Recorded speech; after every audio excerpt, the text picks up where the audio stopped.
So this is a question from December 2015. So Cardale Industrial Metal Co. is a large supplier of industrial metals. The company is split into two divisions, Division F and Division M. Each division operates separately as an investment center. So when we're saying that this operates as an investment center, basically the managers are to an extent responsible for whether they're going to invest or not, with each one having full control over its non-current assets. In addition, both divisions are responsible for their own current assets, controlling their own levels of inventory and cash, and having full responsibility for the credit terms granted to customers and the collection of receivable balances. So we can see that basically both the divisional managers are responsible and have the authority to take decisions regarding inventory, investments, cash, everything almost. So similarly, each division has full responsibility for its current liabilities and deals directly with its own suppliers. Each divisional manager is paid a salary of 120,000 per annum plus an annual performance related bonus based on the return on investment achieved by the division for the year. Each divisional manager is expected to achieve a minimum ROI for the division of 10% per annum. If a manager only meets the 10% target, they are not awarded a bonus. All right, so that's an important line. However, for each whole percentage points above 10%, which the division achieves for the year, a bonus equivalent to 2% of the annual salary is paid, subject to the maximum bonus equivalent to 30% of annual salary. All right. So over here, basically, for each whole percentage that exceeds 10%, they get a bonus, and the maximum bonus that they are entitled to achieve is 30% of their salaries. So that's something else that we also perhaps need to remember. So over here we have got the details of Division F and Division M: sales, controllable profit, head office cost, net profit, non-current assets, inventory and cash, trade receivables, and trade payables. During the year ended 31st August 2015, Division N invested 6.8 million in new equipment, including a new technologically advanced cutting machine. So Division N made a new investment, which is expected to increase productivity by 8% per annum.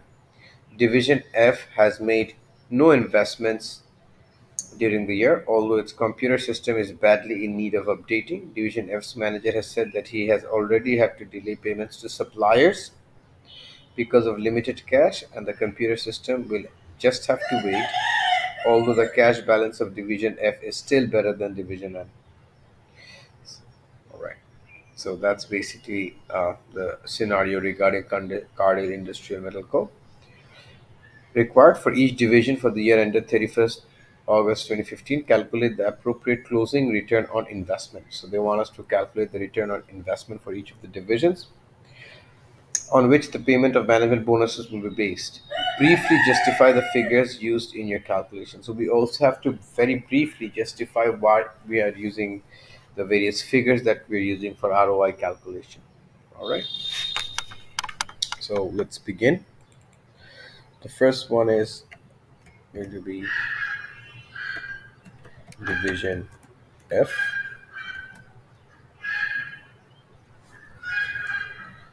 and then we'll have division N. All right.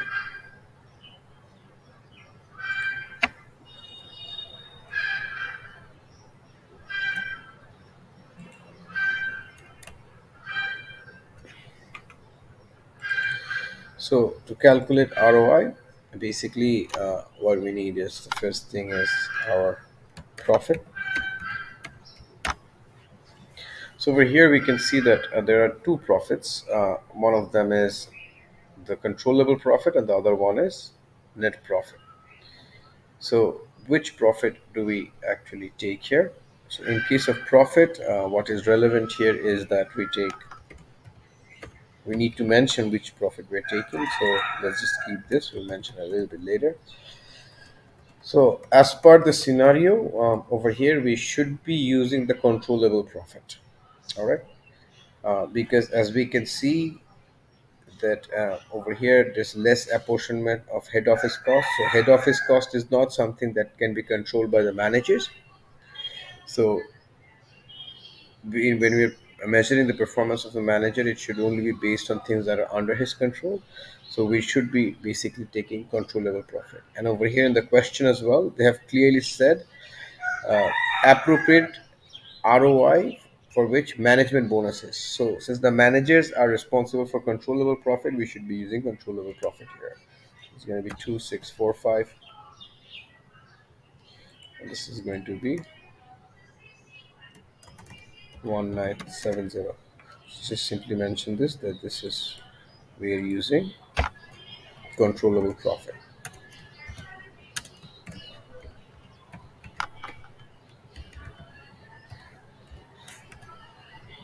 Alright.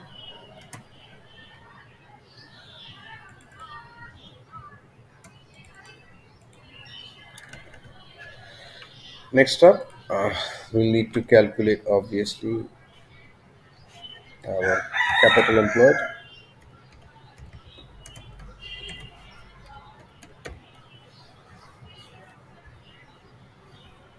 Or we can thus call our investment.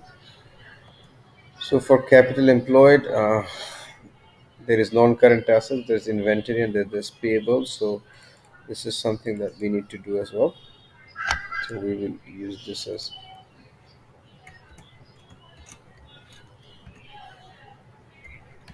working one. So how do we actually calculate our capital employed for division N? So let's do first division F. So very simply, capital employed is all our assets less our current liabilities. So our non-current assets for division F is 9760. 9760. We should add our current assets. So what is our current asset? Our current assets is inventory, cash, and trade receivables, which is 2480, less our current liabilities, and our current liabilities is our trade payables, which is 2960. All right, and we calculate this a little bit later. And for division N,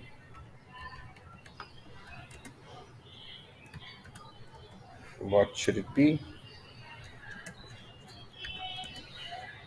Division N, it's 14,980 plus the non-current asset, which is 3260, less our trade payables, which is 1400.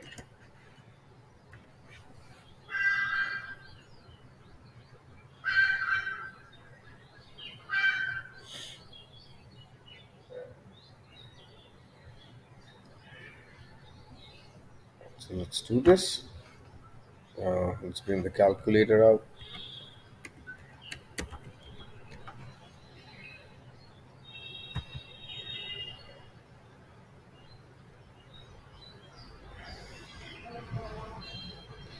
So it's 9760, 9760 less 2480. Sorry, my bad. Yeah, so it's 9760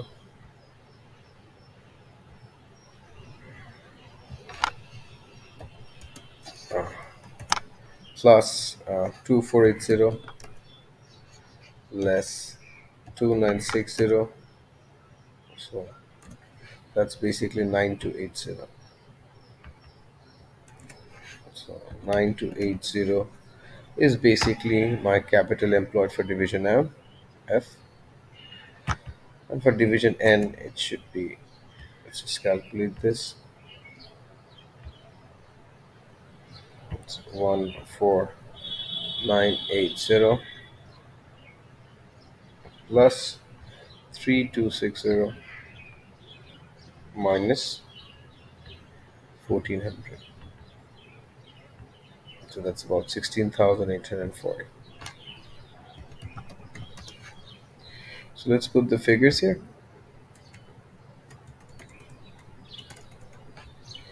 9280. The figure here should be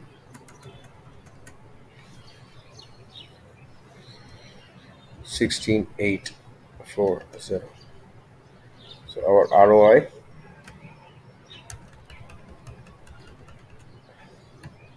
so this is our ROI. Our ROI over here should be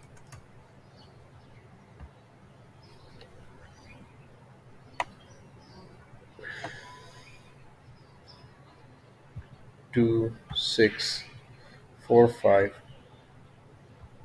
divided by 9280 into 100. So for division F, the ROI is 28.5%.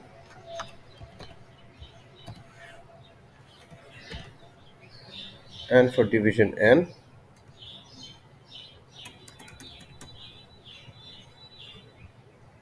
it's 1970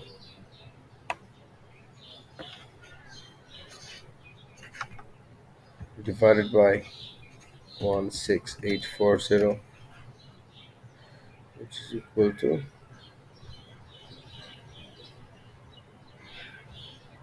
11.70%.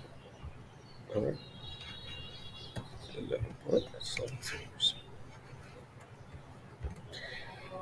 So these are basically the two ROIs. So let's mention, as in why, which profits we are taking and stuff. So because we need to briefly justify the figures used in your calculations.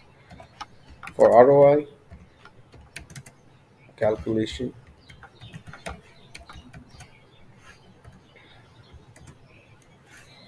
the controllable profit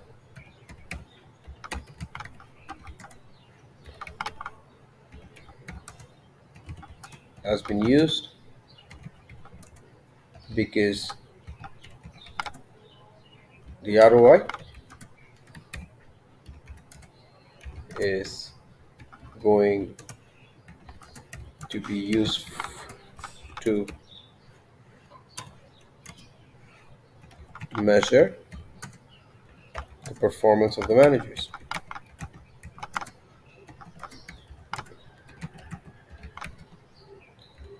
Since the head office cost apportionment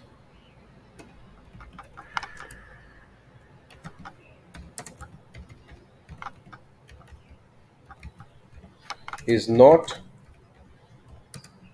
under the control of the manager,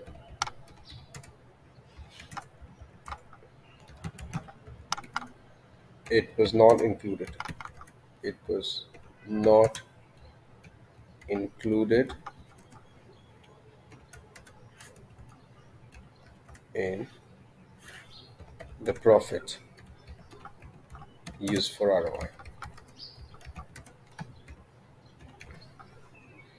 Okay, so this is basically our justification for the profit that we have used. Next, for capital employed,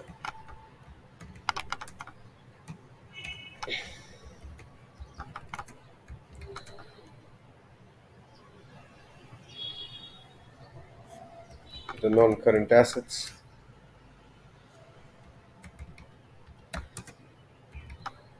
less trade payables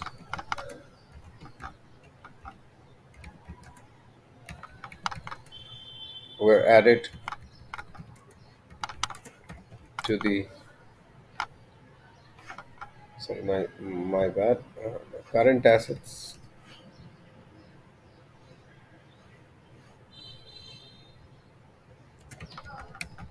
less trade payables were added to the non-current assets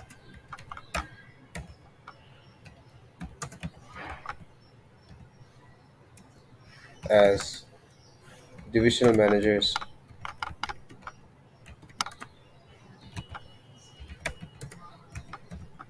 are responsible,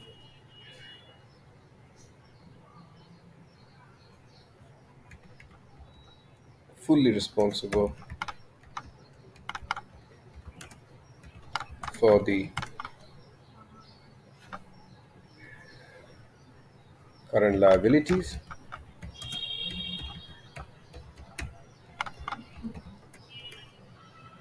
as well as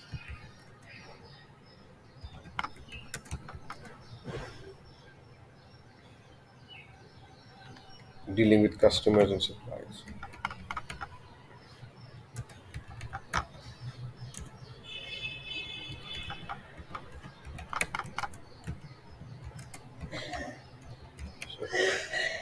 All right. This we're going to put up as note one.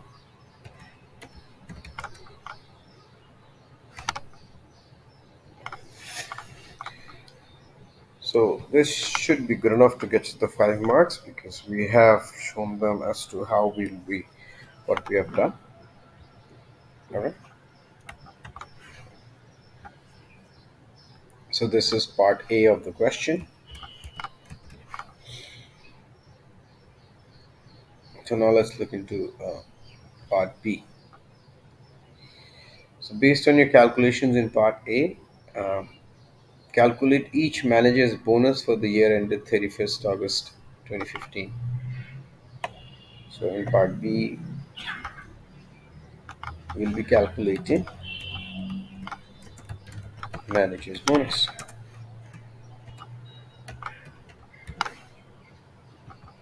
So first, let's deal with division F.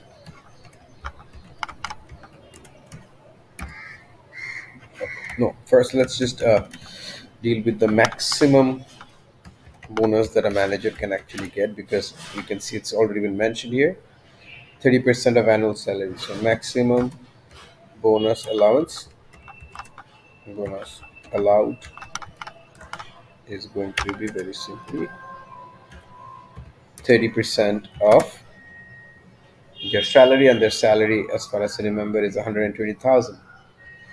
120,000. So, the maximum that they can get is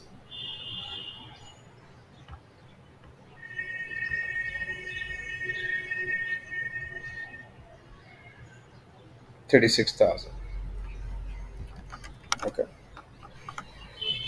So, now for manager F,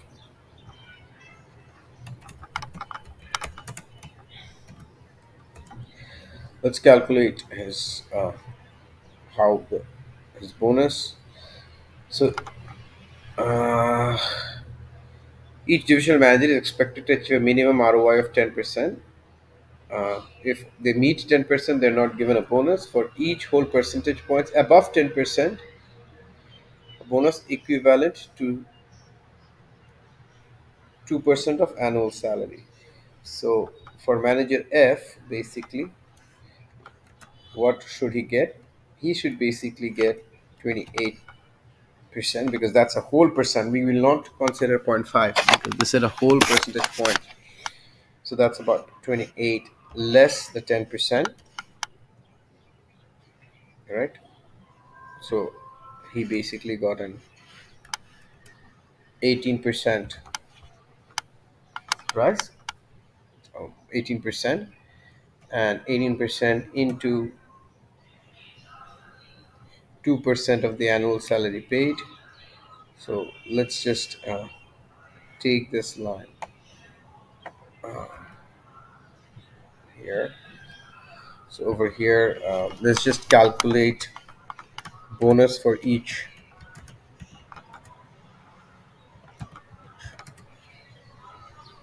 percent. So they're entitled for each percent more than 10%, they're entitled to get 2% of 120,000. So 2% of 120,000 is how much? 120,000 into 0.02. So they're gonna get 2,400 dollars. All right. So for manager F, basically he got 18%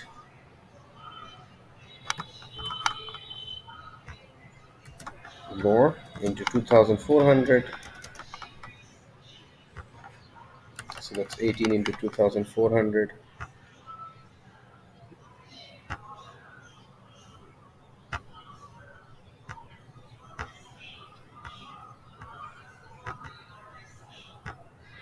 So his basic theme comes down to 43,200. However, so we should basically mention this line. However,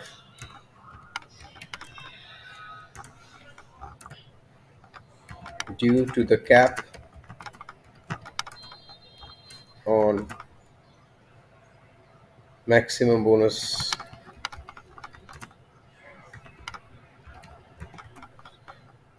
manager F will be entitled to receive. He cannot receive 43,200 because there's a cap of 36,000. So let's just mention that. However, due to the cap on maximum bonus, manager F will be entitled to receive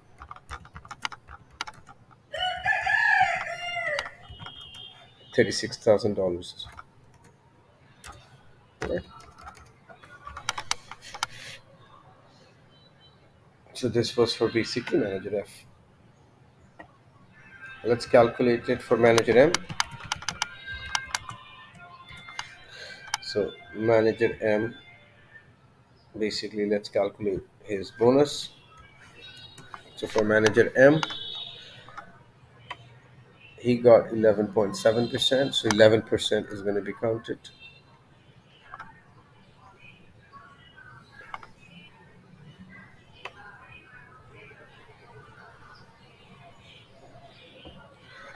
So that's 11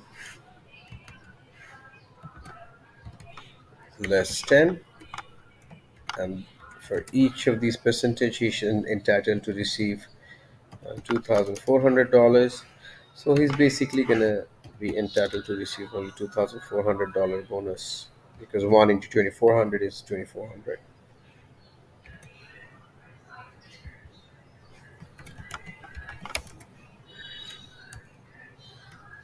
The manager M is entitled to receive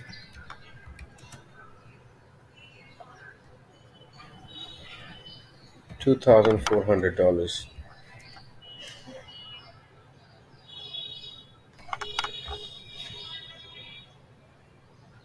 All right. So that's basically all we can do to calculate the bonuses for each of these managers. All right. Okay. So let's go to the second part. Discuss whether ROI is providing a fair basis for calculating the managerial bonuses and the problems arising from its use at CIM for the year ended 31st August 2015. So the way they're using all their bonuses and how they're going about it, how fit is it to use this